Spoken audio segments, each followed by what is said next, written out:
আরে গুরু, আপনার ভাই তো মোড়ল মশাইয়ের কানে সব তুলে দিতে ছুটলো। এবার আমাদের দফা রফা হতে আর বাকি নেই। সে মোড়লের নাগালে পৌঁছালে তবে তো মুখ খুলবে।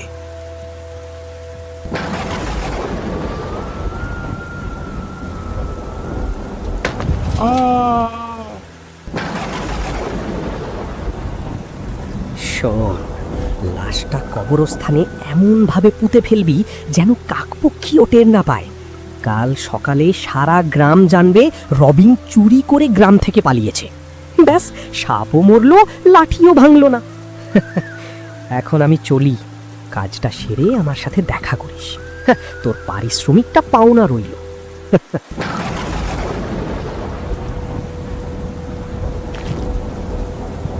তারপর প্রবীণ ভাইয়ের কথা মতো লোকটা আমাকে কবরস্থানে নিয়ে গিয়ে দাফন করল।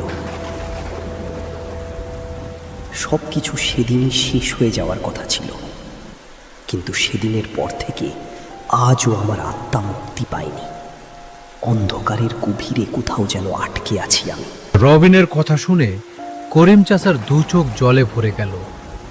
কাঁপা গলায় তিনি বললেন, তোর সাথে যে অন্যায়টা হয়েছে বাবা, তা কোনোভাবেই মেনে নেওয়া যায় না।